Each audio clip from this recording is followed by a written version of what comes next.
ആദ്യം തന്നെ എല്ലാവർക്കും വിശ്വസിയായിരിക്കട്ടെ. എൻ്റെ പേര് ബിബി. ഞാൻ അങ്കമാലിയിൽ നിന്ന് വരുന്നു. ഇതെൻ്റെ സിസ്റ്ററാണ് ഐബി. പിന്നെ എൻ്റെ അമ്മ വന്നിട്ടുണ്ട്, ഹസ്ബൻഡ്, കുഞ്ഞ് വന്നിട്ടുണ്ട്. അപ്പോൾ ഞങ്ങളുടെ ജീവിതത്തിൽ ആദ്യം തന്നെ പരിശുദ്ധ അമ്മയ്ക്കും പ്രിയ തിരുക്കുമാരനും 1000 നന്ദി പറഞ്ഞാൽ തീരുന്ന ഒരു സാക്ഷിയല്ല. പക്ഷേ ഞങ്ങളെക്കൊണ്ടിപ്പം നന്ദി മാത്രമേ ദൈവത്തോട് പറയാൻ പറ്റുന്നുള്ളൂ, പരിശുദ്ധ അമ്മയോടും.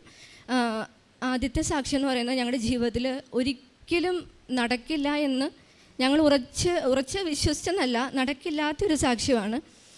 കാരണം അതിൻ്റെ ഒരു തുടക്കം പറയുവാണെങ്കിൽ, ഒരു 18 വർഷം മുന്നേ ഞങ്ങൾക്ക് ഞങ്ങളുടെ ഭവനം നഷ്ടപ്പെട്ടു, സ്ഥലം നഷ്ടപ്പെട്ടു. ഇതൊന്നും ഇല്ലാത്ത ഒരാൾക്കാരല്ലായിരുന്നു. വളരെ ഫിനാൻഷ്യലി സ്റ്റേബിളായിട്ടുള്ള, എന്താ പറയുക, അത്രയും ബാക്കപ്പുള്ള അപ്പനൊക്കെ അവർ 4 സഹോദരങ്ങൾ 20 ഏക്കറിൽ 4 വീടൊക്കെ പണിത് അത്രയും ഫിനാൻഷ്യലി ഒരു രീതിയിലും തകർച്ച സംഭവിക്കില്ലെന്ന് ആരും വിശ്വസിക്കാൻ പറ്റത്തില്ലാത്ത രീതിയിൽ അങ്ങനെ ജീവിച്ചിരുന്ന ഒരു കുടുംബം. 18 വർഷം മുന്നേ വീട് നഷ്ടപ്പെട്ടു, സ്ഥലം നഷ്ടപ്പെട്ടു, എന്താ പറയുക, പിന്നെ ഞങ്ങൾ 0 ആയി. അധപ്പതനം എന്നൊക്കെ പറഞ്ഞാൽ ഇതുപോലെ അധപ്പതനം ഞങ്ങൾ ആരുടെയും കണ്ടിട്ടില്ല. അങ്ങനത്തെ ഒരു സിറ്റുവേഷനിലേക്ക് പോയി. ഞങ്ങൾക്ക് ആ നാട്ടിൽ നിൽക്കാൻ പറ്റില്ലാത്തൊരവസ്ഥ വന്നപ്പം ഞങ്ങൾ ആ നാട്ടിൽ നിന്ന് വേറൊരു നാട്ടിലേക്ക് വന്നു. ഇപ്പം ഞങ്ങൾ താമസിക്കുന്ന അങ്കമാലിയിലേക്ക് വന്നു. അപ്പം നമുക്ക് എന്താ പറയുക, വിഷമിക്കേണ്ട, ആർക്കും നമ്മളെ അറിയില്ലല്ലോ, ആരും നമ്മളെ കളിയാക്കില്ലല്ലോ എന്ന് ഓർത്തു. അപ്പച്ചനോട് ഒരു ചെറിയ ജോലി ഉണ്ടായിരുന്നു. അങ്ങനെ വന്നിട്ട് എന്താ പറയുക, ഞങ്ങൾ വാടക വീട്ടിൽ താമസിച്ചു. ഞങ്ങൾ താമസിച്ചിരുന്ന വീടിൻ്റെ ഒരു മുറിയുടെ അത്രയും പോലും വലിപ്പമില്ലാത്തൊരു വീട്ടിൽ ഞങ്ങൾ താമസിക്കാൻ തുടങ്ങി.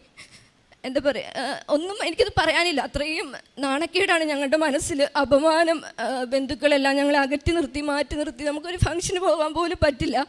നമ്മളിങ്ങനെ തരംതിരിച്ച് മാറ്റി നിർത്തുമായിരുന്നു.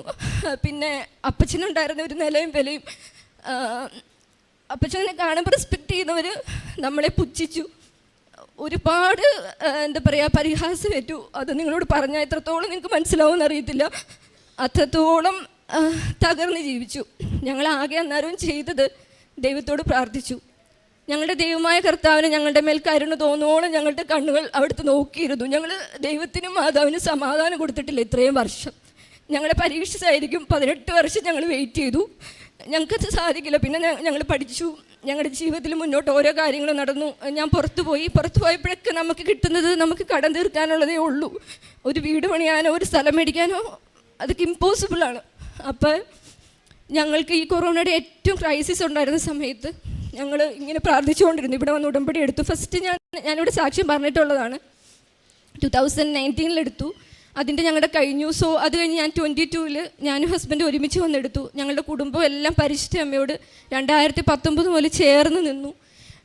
അമ്മയുടെ മാധ്യസ്ഥത്തിൽ മാത്രം മുന്നോട്ട് ജീവിച്ചു. കൊറോണയുടെ ഏറ്റവും പീക്ക് ലെവലിൽ നിന്ന സമയത്ത് ഞങ്ങളുടെ കയ്യിൽ ബാങ്ക് ബാലൻസ് ഒന്നുമില്ല. എൻ്റെ അനിയത്തി പുറത്താണ്, എനിക്ക് അന്നേരം ജോലിയില്ല. ഞാൻ കുഞ്ഞുമായിട്ട് വീട്ടിലുണ്ട്. അനിയനും ഒരു ചെറിയ ജോലിയാണ്, അപ്പച്ചന് ജോലിയില്ല. അങ്ങനത്തെ ഒരു സമയത്ത് ഞങ്ങൾ താമസിക്കുന്നത് അങ്കമാലി, നമ്മുടെ ഒരു NH ഹൈവേ ആ ഒരു സൈഡാണ്. അവിടെ സ്ഥലത്തിനെന്നൊക്കെ പറഞ്ഞാൽ അത്യാവശ്യം നല്ല വിലയാണ്. ഞങ്ങളുടെ കയ്യിൽ ഒന്നുമില്ല, ഞങ്ങളുടെ ബാങ്ക് അക്കൗണ്ടിൽ ഒന്നുമില്ല. ഞങ്ങൾക്ക് പരിശുദ്ധ അമ്മ 6 സെൻറ്റ് സ്ഥലം, നല്ല വിലയുടെ ഒരു സ്ഥലം മേടിച്ചു തന്നു എന്ന് പറഞ്ഞാൽ 1 രൂപ പോലും ബാധ്യതയില്ലാണ്ട് ഞങ്ങളത് മേടിച്ചു. അതെങ്ങനെയാണെന്ന് ഞങ്ങൾക്ക് ഇപ്പോൾ അറിയത്തില്ല. അത് കഴിഞ്ഞിട്ടും ഞങ്ങളുടെ ഭവനം എന്നൊരു സ്വപ്നം ഇങ്ങനെ നിന്നു. എന്ത് ചെയ്യും, ഭവനം പണിയാൻ പറ്റില്ല. നമുക്ക് അറ്റ്ലീസ്റ്റ് സ്ഥലം ഉണ്ടല്ലോ. ഒത്തിരി വർഷങ്ങൾക്ക് ശേഷം ഒരു സ്ഥലം, ഒരു തുള്ളി മണ്ണ് നമുക്കുണ്ടല്ലോ, അതിൻ്റെ ഒരു സന്തോഷത്തിൽ ഞങ്ങളുടെ ആൾക്കാരൊക്കെ ഇടയ്ക്ക് നാട്ടുകാരൊക്കെ കളിയാക്കും, വീടൊന്നും പണിയണില്ലേ, അല്ലെങ്കിൽ ഒരു സ്റ്റോപ്പിലായിരിക്കും ഒരു വർഷത്തെ ബസ് ഇറങ്ങണേ. പിന്നെ ഞങ്ങൾ ആ വീട് മാറിയിട്ട് അടുത്ത സ്ഥലം, അങ്ങനെ വാടക വീട്ടിൽ താമസിച്ചു. അപ്പോൾ ഭവനം പണിയാൻ പറ്റില്ലെന്ന് വിചാരിച്ച സമയത്ത് ഞങ്ങളുടെ മനസ്സിൽ തോന്നിക്കുവാണ്, നിങ്ങൾ ലോണിന് പോയി ഒന്ന് അപ്ലൈ ചെയ്യാൻ. ഞങ്ങൾ ബാങ്കിലേക്ക് പോവാണ്. ഞങ്ങൾ ബാങ്കിലേക്ക് പോയി ഞങ്ങൾ വിചാരിച്ചിരുന്ന എമൗണ്ട്, ഒരു ചെറിയ എമൗണ്ട്, ഒരു കുഞ്ഞു വീട് പണിയാമെന്നാണ്. ഞങ്ങൾ പോയി കഴിഞ്ഞിട്ട് ബാങ്കിൽ ചെന്നു. എന്താ പറയുക, അത്ഭുതം എന്ന് പറയട്ടെ, ആദ്യത്തെ തവണ ചെന്നപ്പോൾ തന്നെ ഞങ്ങൾക്ക് വളരെ പോസിറ്റീവായിട്ട് ഞങ്ങൾക്ക് ഒരു റിപ്ലൈ ലഭിക്കുവാണ്. ഞങ്ങൾ വിചാരിച്ചിരുന്ന എമൗണ്ടിൻ്റെ ഒരു ഇരട്ടി എമൗണ്ട് അവർ സാങ്ഷനാക്കി തരുവാണ്. അതും എങ്ങനെയാണെന്ന് ഞങ്ങൾക്ക് അറിയില്ല. പരിശുദ്ധ അമ്മയുടെ വെഞ്ചരിച്ച ഉപ്പ് കൊണ്ടുപോയായിരുന്നു. ഞങ്ങളെന്നും സ്ഥലത്തിട്ട് പ്രാർത്ഥിക്കുമായിരുന്നു. പെട്ടെന്ന് ലോണുകളെല്ലാം സാങ്ഷൻ ആവുന്നു. ഫസ്റ്റത്തെ ഗഡു സ്ഥലം കാണിക്കുന്നു. ഒരു നല്ലൊരു എമൗണ്ട് പിറ്റേ ദിവസം ഞങ്ങളുടെ അക്കൗണ്ടിലേക്ക് ക്രെഡിറ്റ് ആവുകയാണ്. ഞങ്ങൾക്ക് ഒരിക്കലും സ്വപ്നം കാണാത്ത ഒരു എമൗണ്ട്. അങ്ങനെ ഞങ്ങൾ വീട് പണി മാർച്ചിൽ സ്റ്റാർട്ട് ചെയ്യുന്നു. മാർച്ചിൽ സ്റ്റാർട്ട് ചെയ്തിട്ട് ഇത് ആർക്കും അറിയില്ല, ഞങ്ങളുടെ കുടുംബത്തിന് മാത്രമേ അറിയത്തുള്ളൂ. കാരണം എല്ലാവരും നമ്മളെ ഉപേക്ഷിച്ച് ആരും ഒരിക്കലും നടക്കില്ലെന്ന് വിചാരിച്ച കാര്യങ്ങളായതുകൊണ്ട് ആരും ഇതിനെപ്പറ്റി അന്വേഷിക്കാറില്ല. ഞങ്ങൾ പറയാനും പോവാറില്ല, കാരണം ആർക്കും വലിയ താല്പര്യമില്ലാത്ത കാര്യങ്ങളാണ് അതൊക്കെ. അങ്ങനെ ഞങ്ങൾ വീട് പണി സ്റ്റാർട്ട് ചെയ്യുന്നു. 8 മാസമായതേ ഉള്ളൂ. അടുത്ത ആഴ്ച ഞങ്ങളുടെ വീടിൻ്റെ പെരകേറി താമസമാണ്. 18 വർഷങ്ങൾക്ക് ശേഷം ഞങ്ങളൊരു വീട്ടിൽ താമസിക്കാൻ പോവാണ്. അതും ഞങ്ങളൊരു ഫസ്റ്റ് ഫ്ലോർ ഒരു നില മാത്രം ആഗ്രഹിച്ചു. പരിശുദ്ധ അമ്മ അതിൻ്റെ പ്ലാൻ മാറ്റി 2 നിലയാക്കി തന്നു. എന്നിട്ടും ഞങ്ങൾക്കത് വിശ്വസിക്കാൻ പറ്റുന്നില്ല. അതിലും വലിയ അത്ഭുതം എന്ന് പറഞ്ഞാൽ, സത്യം പറഞ്ഞാൽ ഇപ്പോൾ ഒരു 3rd ഫ്ലോറിലൊരു റൂമും കൂടി ഉണ്ട്. ഞങ്ങളെ എങ്ങനെ ഞങ്ങൾ ജീവിച്ചോ, ഞങ്ങളെ അവിടുന്ന് ദൈവം തകർത്ത് കളഞ്ഞെങ്കിലും അതിനേക്കാൾ ഇരട്ടിയായിട്ട് ഞങ്ങളെ പണിതുയർത്തി പരിശുദ്ധ അമ്മ. 8 മാസം കൊണ്ട് ഇങ്ങനെ ഒരു വീട് പണിത് തീരുക എന്ന് പറഞ്ഞാൽ പൈസ ഉള്ളവർക്കത് സാധിക്കുമോ എന്ന് പോലും എനിക്കറിയില്ല. ഇപ്പോഴും ഞങ്ങൾക്കത് വിശ്വസിക്കാൻ പറ്റുന്നില്ല. ഞങ്ങൾ ആ വീടിൻ്റെ ഫ്രണ്ടിൽ പോയി നിന്ന് ഞങ്ങൾ താമസിക്കുന്നതിൻ്റെ തൊട്ട് ഓപ്പോസിറ്റാണ് ഈ സ്ഥലം. ഞങ്ങൾ താമസിക്കുന്നതിൻ്റെ അവിടെ നിന്ന് നോക്കിയിട്ട് ഞങ്ങൾക്ക് വിശ്വസിക്കാൻ പറ്റുന്നില്ല. ഞങ്ങളുടെ വീടിൽ പണി തുടങ്ങിയിട്ട് ഓണത്തിൻ്റെ ഒരാഴ്ച അല്ലാണ്ട് ഒരു ദിവസം പണി മുടങ്ങിയില്ല. എന്താ പറയുക, മഴ രാത്രി മൊത്തം പെയ്താലും ഞങ്ങളുടെ വീട് പണിയാൻ ആൾക്കാർ വരുമ്പോൾ ആ മഴ നിൽക്കും അവിടെ. അങ്ങനെ പരിശുദ്ധ അമ്മ കൂടെ നിന്ന് ഞങ്ങൾക്കത് ആ ഒരു ഭവനത്തെ, ആ ഒരു സ്വപ്നത്തെ ഞങ്ങൾക്ക് നടത്തി തന്നു. അതിന് ഞങ്ങളുടെ ജീവിതം തന്നെ ഇവിടെ സമർപ്പിച്ചിരിക്കുവാണ്. അതിന് നന്ദി പറഞ്ഞാലൊന്നും തീരില്ല. അതാണ് ഞങ്ങളുടെ ജീവിതത്തിലെ ഏറ്റവും വലിയ സാക്ഷ്യം. ഞങ്ങളുടെ കുടുംബം എല്ലാം നോക്കിയിരുന്ന് ജീവനോടെ ഇതുവരെ നിൽക്കണമെന്ന് പ്രാർത്ഥിച്ച ഒരേ ഒരു കാര്യം. ഭവനമല്ല ഈ വീട്ടിൽ നമ്മുടെ ജീവിതത്തിലെ ഏറ്റവും വലിയ കാര്യം. പക്ഷേ ഇത്രയും വർഷം വെയിറ്റ് ചെയ്തിട്ടൊരു കാര്യം സംഭവിക്കുമ്പോൾ അത് ഭയങ്കര വലുതാണ്. നിങ്ങൾക്ക് എത്രമാത്രം അത് ഉൾക്കൊള്ളാൻ പറ്റുന്നില്ല, അത്രമാത്രം വലിയൊരു സന്തോഷത്തിലാണ് ഞങ്ങൾ. പിന്നെ ഞങ്ങളുടെ ജീവിതത്തിലെ എല്ലാ കാര്യങ്ങളും അമ്മ ഇങ്ങനെ വന്ന് നിന്ന് നടത്തി തരുവാണ്. രണ്ടാമത്തെ ഏറ്റവും മറ്റൊരു കാര്യം എന്ന് പറഞ്ഞാൽ എൻ്റെ അനിയൻ ഒരു സമയം കഴിഞ്ഞപ്പം ഇങ്ങനെ കുറേ പ്രോബ്ലംസ് വന്നപ്പം മാതാവിൻ്റെ അടുത്തുള്ളൊരു വിശ്വാസം കൊണ്ട് കംപ്ലീറ്റ് നഷ്ടപ്പെട്ടു. മാതാവ് ഇല്ലെന്ന് അവൻ പറയാൻ തുടങ്ങി. ഞങ്ങൾക്കത് ഭയങ്കര ഒരു പെയിനായിരുന്നു. അപ്പോൾ ഞാൻ എന്ത് ചെയ്തെന്ന് വെച്ചാൽ, ഞാൻ ഫസ്റ്റ് ഇവിടെ ഒരു മരിയൻ തപസ് ധ്യാനം കൂടാൻ വന്നു. ആ സമയത്ത് നമുക്കൊരു വെച്ചാൽ അച്ഛനെ കണ്ട് ഒരു മിനിറ്റ് നമുക്ക് ഒരു ആവശ്യം പറയാം, അച്ഛനൊന്ന് ബ്ലെസ് ചെയ്യും. അപ്പം ഞാൻ വന്ന് ഇങ്ങനെ കാര്യം പറഞ്ഞപ്പോൾ അച്ഛൻ എന്നോടൊന്നും പറഞ്ഞില്ല. ഞാൻ എന്ത് ചെയ്തു, എൻ്റെ മുമ്പിൽ നിന്നൊരു ചേച്ചി ഒരു കാര്യം പറഞ്ഞു. എന്ത് കാര്യം എന്നറിയില്ല. അപ്പോൾ അച്ഛൻ മറുപടി പറഞ്ഞത്, നിങ്ങളൊരു കാര്യം ചെയ്യും, ഉടമ്പടി കാശ് രൂപം കടക്കണേൻ്റെ തലേണയുടെ അവിടെ വെച്ചിട്ട് നിങ്ങൾ പ്രാർത്ഥിക്കുക. ആ എന്തോ ഒരു കാര്യത്തിന് വേണ്ടി അച്ഛൻ പറഞ്ഞു കൊടുത്ത റിപ്ലൈ ഞാൻ കേൾക്കുവാണ്. അപ്പോൾ അച്ഛൻ എന്നോട് മറുപടി പറയാത്ത സ്ഥിതിക്ക് ഞാൻ മാതാവിൻ്റെ അടുത്ത് പ്രാർത്ഥിച്ച് ഇവിടുന്ന് മേടിച്ച ഉടമ്പടി കാശുരൂപമല്ല, സാധാരണ ഒരു വെഞ്ചരിച്ച കാശുരൂപം എൻ്റെ അനിയൻ്റെ ബെഡ് പയ്യെ കട്ട് ചെയ്ത് അതിനകത്ത് ഞങ്ങൾ തുന്നിച്ചേർത്തു. ഞാനും അമ്മയും കൂടെ വിശ്വാസ പ്രമാണം ചൊല്ലി തുന്നിച്ചേർത്തു. അവൻ മാതാവിനെ അതുപോലെ അവഹേളിച്ചൊക്കെ പറഞ്ഞിട്ടുണ്ട്. അപ്പോൾ അത് ഞങ്ങൾക്കൊരു ഭയങ്കര പെയിൻ ആയതുകൊണ്ട് ഇങ്ങനെ ഞങ്ങൾ ചെയ്തു. വിശ്വാസം അത്ഭുതം എന്ന് പറയട്ടെ, പിറ്റേ ദിവസം പോലെ അവൻ ആ ബെഡിൽ കിടക്കാൻ പറ്റണില്ല. അവന് ഇതറിയത്തില്ല, ഈ കാര്യങ്ങൾ അറിയത്തില്ല. ഞങ്ങളപ്പം അമ്മ ആ ബെഡിൽ നിന്ന് അവൻ എണീറ്റ് പോയി. അവനവിടെ കിടക്കണ്ട, അവന് ഭയങ്കര ചൂടാന്ന് പറയുക. അടിയിൽ തീ ഇട്ട പോലെ തോന്നുക, എനിക്കിവിടെ കിടക്കാൻ പറ്റില്ല എന്ന് പറഞ്ഞാൽ അവന് ഹോളിൽ പോയി പായിൽ കിടക്കുക. അപ്പോൾ ഞാൻ പറഞ്ഞു അവിടെയും വെക്കാം. അപ്പോൾ അമ്മ പറഞ്ഞു ചിലപ്പോൾ അവനിനി വീട്ടിൽ നിന്ന് ഇറങ്ങിപ്പോവും, സോ അങ്ങനെ വെക്കണ്ട, നമുക്ക് പ്രാർത്ഥിക്കാം. എന്താ പറയുക, അതും ഇങ്ങനെ മാറാൻ പറ്റില്ല എന്ന് വിചാരിച്ച കാര്യം 1 മാസത്തിനുള്ളിൽ എൻ്റെ അനിയൻ ഇവിടെ വന്ന് ഉടമ്പടി എടുത്തു. പരിശുദ്ധ അമ്മയുടെ മാധ്യസ്ഥത്തിൽ ഇപ്പം അവൻ മാതാവിനോട് പറയാണ്ട് അല്ലെങ്കിൽ ഉടമ്പടി കാശ് രൂപം ഇല്ലാണ്ട് എങ്ങും പോവില്ല. അവന് ജോലി കിട്ടി. അങ്ങനെ കുറേ കാര്യങ്ങൾ അവൻ്റെ അതിൽ സംഭവിച്ചു. പിന്നെ അടുത്തതെന്ന് പറഞ്ഞാൽ എൻ്റെ OET. അപ്പം ഞാൻ ആദ്യത്തെ ഉടമ്പടി എടുത്തു കഴിഞ്ഞപ്പോഴത്തേനും ഞാൻ ദുബായിക്ക് പോയി ഫസ്റ്റ് എക്സാം എഴുതി. അപ്പോൾ ഞാൻ മാതാവിനോട് 2 കാര്യങ്ങൾ പ്രധാനമായിട്ടും ചോദിച്ചു. കല്യാണം കഴിഞ്ഞ ഉടനെയാണ്, എനിക്കൊന്നില്ലെങ്കിൽ ഒരു പ്രഗ്നൻസി, എനിക്കൊരു കുഞ്ഞിനെ തരണം, അല്ലെങ്കിൽ എനിക്ക് എൻ്റെ OET പാസ്സാക്കി തരണം. അപ്പോൾ ഞാൻ പോയി. അപ്പം ഞാൻ സ്വപ്നത്തിൽ ഇങ്ങനെ കാണുവാണ്. സ്വപ്നത്തെ പറ്റി കേട്ടിട്ടുണ്ടെങ്കിലും നമുക്കത് ജീവിതത്തിൽ വരുമ്പോൾ നമുക്ക് ചിലപ്പോൾ അത് വിശ്വസിക്കാൻ പറ്റില്ല. ഞാൻ സ്വപ്നത്തിൽ കാണുവാണ് ഒരു പെൺകുട്ടി, എൻ്റെ മുഖം അതുപോലെ സ്ട്രിപ്പ് പോസിറ്റീവ് കാണിക്കുന്നു, ഇതൊക്കെ കാണുന്നുണ്ട്. ഞങ്ങൾ പ്രാർത്ഥിക്കുന്നുണ്ട്. പിന്നെ എക്സാം എഴുതി റിസൾട്ട് വന്നപ്പം എനിക്ക് റൈറ്റിങ്ങിന് 20 മാർക്സിന് പോയി. അപ്പോൾ അത് കിട്ടിയില്ല. പിന്നെ എൻ്റെ പ്രഗ്നൻസിയും എന്താ പറയുക ഒന്നും ആയിട്ടില്ല, ഒന്നും തോന്നുന്നില്ല. കാരണം പീരീഡ്സൊക്കെ ഇറഗുലർ ആയിരുന്നു, പുറത്ത് വർക്ക് ചെയ്തതിൻ്റെ ടെൻഷൻ സ്ട്രെസ്സൊക്കെ കാരണം. സോ ആ മാസം ആകാത്തതുകൊണ്ട് നമ്മളിതൊന്നും വിചാരിച്ചല്ലോ, പുറത്ത് നാട്ടിൽ വന്ന് ഗൈനക്കിനെ കാണാം, ഇനി അതിനുള്ള ട്രീറ്റ്മെൻറ്റൊക്കെ ചെയ്യാം, നോർമൽ ആവാനുള്ളതെന്നൊക്കെ വിചാരിച്ചു. അത് കഴിഞ്ഞ് 2 മാസം കഴിഞ്ഞപ്പോൾ ഭയങ്കര ക്ഷീണമെന്ന് ചെക്ക് ചെയ്തപ്പം കറക്റ്റ് 2 മാസം ഞാൻ പ്രഗ്നൻ്റ് ആണ്.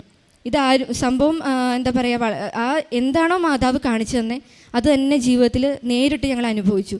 വളരെ നോർമൽ ഡെലിവറി. എന്താ പറയുക, ഹോസ്പിറ്റലിലെ ആൾക്കാർ തന്നെ പറഞ്ഞു ഇത്രയും നോർമലായിട്ട് ഞങ്ങൾ ഈ അടുത്തൊന്നും ഒരു ഡെലിവറി എടുത്ത്. അങ്ങനെ മാതാവിൻ്റെ മാധ്യസ്ഥയിലൂടെ ഇങ്ങനെ ഒരിക്കലും നമ്മൾ പ്രതീക്ഷിക്കാത്ത കാര്യങ്ങളൊക്കെ ജീവിതത്തിലേക്ക് കൈവന്നു. അപ്പോൾ ആദ്യത്തെ അങ്ങനെ കിട്ടിയില്ല. പിന്നെ രണ്ടാമത് ഞാൻ എന്ത് ചെയ്തു, ഞാൻ ഹസ്ബൻഡ് ഉടമ്പടി എടുക്കാൻ വന്നു. പിന്നെ അത് കഴിഞ്ഞിട്ട് എനിക്ക് OET-ൽ റൈറ്റിംഗ് മാത്രമേ പാട് തോന്നുള്ളൂ. ലിസ്ണിങ് റീഡിംഗ് ഒക്കെ ഭയങ്കര ഈസിയാണ്, എപ്പോഴും നല്ല മാർക്ക് കിട്ടുക. അപ്പോൾ ഞാൻ എന്ത് ചെയ്തു, പഠിക്കാണ്ട് പോയിട്ടൊരു ഡേറ്റ് എടുക്കാമെന്ന് വിചാരിച്ച് രണ്ടാമത് ഡേറ്റ് എടുത്തു. അപ്പോൾ നമ്മുടെ കഴിവ്, എനിക്കൊരു മനസ്സിലൊരു ചെറിയ അഹങ്കാരമൊക്കെ ഉണ്ടാവും, എനിക്ക് കിട്ടും, ലിസ്ണിങ് റീഡിങ് എന്നാ തലയും കുത്തി പറഞ്ഞാലും പോവില്ല, എനിക്ക് കിട്ടും എന്ന് ഞാൻ വിചാരിച്ചു. റിസൾട്ട് വരട്ടെ. ഏറ്റവും പാടുള്ളത് കിട്ടി, ഏറ്റവും എളുപ്പമുണ്ടായിരുന്ന ലിസ്ണിങ്ങിൻ്റെ മാർക്ക് പോയി, റീഡിങ്ങും പോയി, നിസ്സാര മാർക്കിന്. അപ്പോൾ എൻ്റെ എന്താ പറയുക, not by my merit but by the grace, അവിടെ അത് ശരിക്കും കണ്ടു. മൂന്നാമത് ഡേറ്റ് എടുത്തു, പ്രത്യേകം ഒരു 20 days ട്രെയിനിങ് ചെയ്തു. പിന്നെ പരിശുദ്ധ അമ്മേനെ വിളിച്ച് പോയി എഴുതി. ആ എക്സാം അത്രമാത്രം ഡിഫിക്കൽട്ടായിരുന്നു. അവിടുത്തെ ഇൻ്റർലോക്യൂട്ടേഴ്സും എക്സാമിനേഴ്സും ഒക്കെ പറഞ്ഞു ഈ വർഷം ഇത്രയും ടഫായിട്ടുള്ളൊരു എക്സാം നടന്നിട്ടില്ലെന്ന് പറഞ്ഞു. അപ്പോൾ ഞാൻ പുറത്തിറങ്ങിയപ്പോൾ എൻ്റെ ഹസ്ബൻഡിനോട് പറഞ്ഞു ഇത് കിട്ടില്ല എന്തായാലും, കാരണം എനിക്ക് 4 പാടായിരുന്നു. ഈവൻ സ്പീക്കിംഗ് പോലും ഒന്നും നല്ല രീതിയിൽ പറയാൻ പറ്റുന്നില്ല, അങ്ങനത്തെ രീതിയിൽ. അപ്പോൾ ഹസ്ബൻഡ് പുറത്തിരുന്ന് എൻ്റെ ഓരോ മൊഡ്യൂളിൻ്റെ സമയത്തും പ്രതിഷേധന പ്രാർത്ഥന ചൊല്ലി പ്രാർത്ഥിക്കുമായിരുന്നു. അപ്പോൾ അങ്ങനെ റിസൾട്ട് വന്നു. റിസൾട്ട് വരുന്നതിന് മുന്നേ ഞാൻ സ്വപ്നം കാണുവാണ്, ഞാൻ ഹസ്ബൻഡ് വീട്ടിൽ നിന്ന് എൻ്റെ മദറിൻ്റെ അടുത്ത് ഈ റിസൾട്ട് പറയുന്നതായിട്ട്, ഫുള്ള് B കിട്ടി, പാസ്സായിന്ന്. അപ്പം മനസ്സിൽ ഭയങ്കര ടെൻഷൻ, വേദന. ഇവർക്ക് ആർക്കും അറിയത്തില്ല ഞാൻ ഈ OET എഴുതുന്ന കാര്യം. എൻ്റെ ഹസ്ബൻഡും ഞങ്ങൾക്ക് വളരെ പേഴ്സണലായിട്ട് മാത്രം അറിയാവുന്ന കാര്യമാണ്. അപ്പോൾ റിസൾട്ട് വന്നു, എല്ലാത്തിനും B. എന്താ പറയുക, വളരെ ഞെട്ടിക്കുന്ന ഇതായിപ്പോയി. കാരണം ഒരിക്കലും C പോലും കിട്ടില്ലെന്ന് വിചാരിച്ച് അത്രയും ടഫായിരുന്ന കാര്യത്തിന് പരിശുദ്ധ അമ്മ B തന്ന്, എല്ലാത്തിനും B തന്ന് അനുഗ്രഹിച്ചു. പിന്നീടുള്ള ഓരോ കാര്യങ്ങളും ഞങ്ങളുടെ വളരെ എന്താ പറയുക, സ്റ്റെപ്പ് ബൈ സ്റ്റെപ്പ് എല്ലാം ക്രമീകരിച്ച് മാതാവ് കൂടെ നിന്ന് നടത്തി തരുന്നു. പിന്നെ ഇനി ഒരു സാക്ഷി എന്ന് പറഞ്ഞാൽ എൻ്റെ അനിയത്തിയുടെയാണ്, ഞാൻ അവളുടെ അടുത്ത് കൊടുക്കാം. അമ്മ മാതാവിനും തിരുക്കുമാരനും ഹൃദയത്തിൻ്റെ ഭാഷയിൽ നന്ദി പറയുകയാണ്. എൻ്റെ ജീവിതം തന്നെ ഒരു അത്ഭുതമാണ്. കാരണം ഞാൻ ഇസ്രായേലിൽ വർക്ക് ചെയ്യുന്നത് അത്ര ഈസിയൊന്നുമല്ല, ഭയങ്കര വർക്ക് പ്രഷറാണ്. വർക്ക് പ്രഷർ എന്ന് പറഞ്ഞാൽ ചില സമയത്ത് ഫുഡ് കഴിക്കാൻ പോലും പറ്റാത്ത വർക്ക് പ്രഷറാണ്. അപ്പം എൻ്റെ തൊണ്ടയ്ക്ക്, നമ്മൾ ഫുഡ് കഴിച്ചിട്ട് തൊണ്ടയിൽ ഇങ്ങനെ ഫുഡ് കുരുക്കിയിരിക്കുന്ന പോലത്തെ ബുദ്ധിമുട്ട്, രാത്രിയിൽ ഉറങ്ങാൻ പറ്റുന്നില്ല. 3 ദിവസം ഞാൻ ഉറങ്ങിയിട്ടില്ല. ഉറങ്ങുന്നത് പോട്ടെ, എനിക്ക് ശ്വാസം എടുക്കാൻ പറ്റുന്നില്ല. അതായത് ഞാൻ മൂക്കിക്കൂടെ ശ്വാസം എടുക്കാൻ നോക്കുന്നു, എനിക്ക് ബ്രീത്ത് ചെയ്യാൻ പറ്റുന്നില്ല.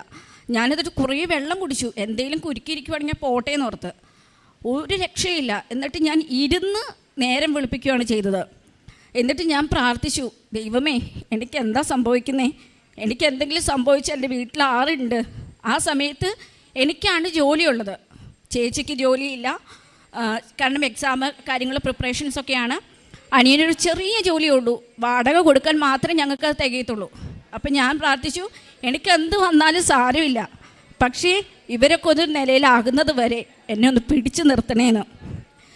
ഞാൻ വീട്ടിൽ പറഞ്ഞില്ല, ഇതൊന്നും ഞാൻ വീട്ടിൽ പറഞ്ഞില്ല, കാരണം അമ്മ ഭയങ്കരമായിട്ട് വേദനിക്കും. എന്നിട്ട് അറിയാണ്ട് അബദ്ധത്തിൽ പിറ്റേ ദിവസം എൻ്റെ വായിൽ നിന്ന് അത് വീഴുകയും, അമ്മ എൻ്റെ കയ്യിൽ ഉടമ്പടിയുടെ ഒന്നും ഉണ്ടായിരുന്നില്ല, കാരണം ഞാൻ 3.5 വർഷമായിട്ട് ഇസ്രായേലിലായിരുന്നു. അപ്പോൾ അമ്മ എനിക്ക് വേണ്ടിയിട്ട് വീട്ടിലിരുന്ന് തൊണ്ടയിൽ കുരിശ് വരച്ച് പ്രാർത്ഥിച്ചിട്ട് എന്നോട് പറഞ്ഞു, മകൾ നാളെ പോയി ടെസ്റ്റ് ചെയ്യുക. അവിടെ ചെന്ന് കഴിഞ്ഞ് ടെസ്റ്റ് ചെയ്യാൻ പോയി.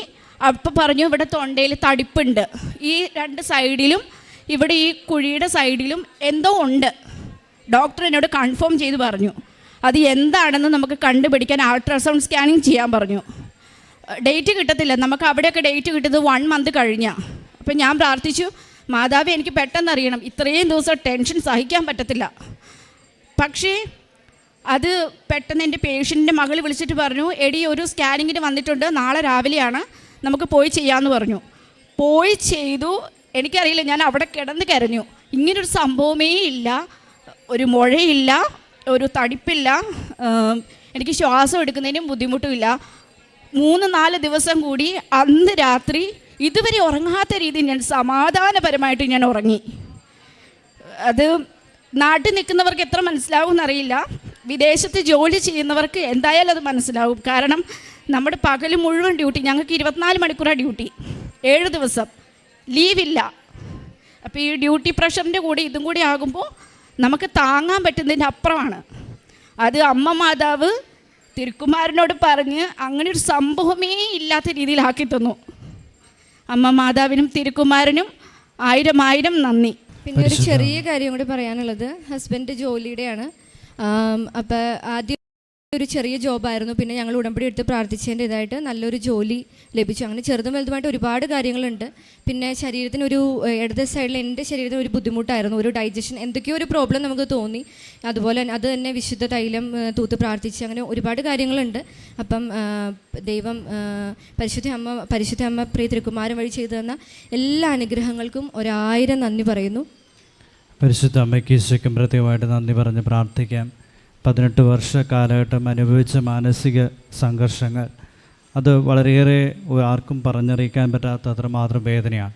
പക്ഷെ അത് പരിശുദ്ധ അമ്മയ്ക്ക് ഈശോയ്ക്ക് സമർപ്പിച്ചപ്പോൾ, അതുപോലെ തന്നെ ഉടമ്പടിയിൽ നിലനിൽക്കുകയും ഉടമ്പടി പാലിക്കുകയും അതിലെ വ്യവസ്ഥകൾ പാലിക്കുകയും ചെയ്തപ്പോൾ, യേശയ്യായുടെ പുസ്തകം 1-ാം അധ്യായം 19-ാം തിരുവചനം പറയുന്നത്, അനുസരിക്കുന്നെങ്കിൽ നിങ്ങൾ ഐശ്വര്യം ആസ്വദിക്കുമെന്നാണ്. അപ്പോൾ വചനം അനുസരിച്ച് ജീവിക്കുക എന്ന് പരിശുദ്ധ അമ്മ തന്നെ പറയുന്നുണ്ട്. യോഹന്നാൻ 2:5 അവൻ പറയുന്നത് പോലെ ചെയ്യുക. കർത്താവിൻ്റെ വചനം പാലിക്കാനായിട്ട് ആരൊക്കെ തയ്യാറാകുന്നുവോ അവരുടെ ജീവിതത്തിൽ എത്ര വലിയ പഴക്കം നിറഞ്ഞ വിഷയങ്ങളാണെങ്കിലും ഏത് സാഹചര്യങ്ങളിലൂടെ അവർ കടന്നു പോയാലും പരിശുദ്ധ അമ്മ ഈശോയും അവരുടെ കൂടെ ഉണ്ടാവും. ഉടമ്പടി എടുത്തിട്ടുണ്ടെങ്കിൽ അമ്മ ഈശോയും കൂടെ ഉണ്ടാകുന്നതിന് യാതൊരു സംശയമില്ല. കാരണം ഇവരുടെ സാക്ഷ്യം അത് തന്നെയാണ് തെളിയിക്കുന്നത്. തുടക്കം മുതൽ അവസാനം വരെ എല്ലാ ജീവിത മേഖലകളിലും കയ്പ് നിറഞ്ഞ അനുഭവങ്ങൾ, ഒത്തിരിയേറെ സാമ്പത്തിക ഉയർച്ചയിൽ നിന്ന് തകർന്ന് തരിപ്പണമായി സീറോയായി അവിടെ നിന്ന് നാട് വിട്ടു പോകേണ്ടി പോകുന്നൊരവസ്ഥ, അവിടെ ആയിരിക്കുമ്പോൾ വാടകയ്ക്ക് താമസിക്കുന്നു, അവിടെയും കുത്തുവാക്കുകളും കളിയാക്കലുകളും ഒക്കെ അനുഭവിക്കുന്നു. പക്ഷെ ആ കാലഘട്ടത്തിൽ ദൈവത്തെ ആശ്രയിച്ചുകൊണ്ട് പരിശുദ്ധമ്മയെ മുറുകെ പിടിച്ച് അമ്മയുടെ മാധ്യസ്ഥം യാചിച്ച ആ ദിനങ്ങൾ മുഴുവനും അമ്മ ഈശോയുടെയും പ്രത്യേകമായ ഇടപെടൽ അനുഭവിക്കാറുണ്ട്. ആദ്യം തന്നെ സ്ഥലം വാങ്ങിക്കാൻ സാധിക്കുന്നു. പിന്നീട് ഭവനം 18 വർഷമായിട്ട് ആത്തിരുന്നത് വെറും 8 മാസം കൊണ്ട് ഭവനം പണി പൂർത്തീകരിക്കാനായിട്ട് സാധിക്കുക, ലോൺ സാങ്ഷനായി കിട്ടുക, ജീവിതത്തിലെ ഉയർച്ചകളുണ്ടാവുക, സാമ്പത്തിക അഭിവൃദ്ധി ഉണ്ടാവുക. പുറത്തൊരാൾക്ക് മാത്രം ജോലി, ബാക്കിയുള്ളവർക്കാർക്കും ജോലിയില്ല. പക്ഷെ അവിടെ പോലും ചെറിയ ചെറിയ ജോലികൾ മാത്രമേ ഉള്ളൂ. ഇതെല്ലാം പരിശുദ്ധ അമ്മ ഏറ്റെടുത്തു ഈശോയ്ക്ക് സമർപ്പിച്ചു. വീഞ്ഞ് തീർന്നു പോയി എന്ന് പറഞ്ഞപ്പോൾ ആ വീഞ്ഞ് തീർന്നു പോയ അവസ്ഥയിലേക്ക് ഈശോയെ കൂട്ടിക്കൊണ്ടുവന്ന് ഈശോയുടെ സമയം ഇതാണെന്ന് പറഞ്ഞ് ആ സമയം നിശ്ചയിച്ചു കൊടുത്ത് സമയത്തിൻ്റെ മേൽ അധികാരമുള്ള പരിശുദ്ധ മാതാവ് ഇവരുടെ ജീവിതത്തിൽ അത്ഭുതകരമായിട്ട് ഇടപെട്ടു.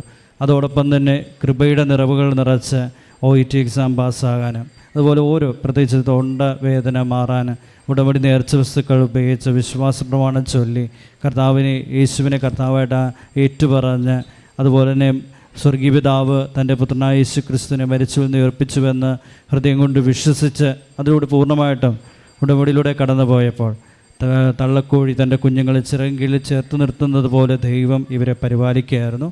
ഈ വലിയ അത്ഭുതകരമായ അനുഭവങ്ങളുണ്ടായതിന്, കൃപയുടെ അനുഭവം ഉണ്ടായതിന് ഈ കുടുംബത്തോടൊപ്പം ഈശോയ്ക്കും അമ്മയ്ക്കും കോടാനുകോടി നന്ദി പറഞ്ഞുകൊണ്ട് ത്രിത്വക ദൈവത്തെ മഹത്വപ്പെടുത്തി കരമടിച്ച് അവിടുത്തെ ആരാധിക്കാം. ഈശോയെ നന്ദി, ഈശോ ആരാധന, ഈശോയെ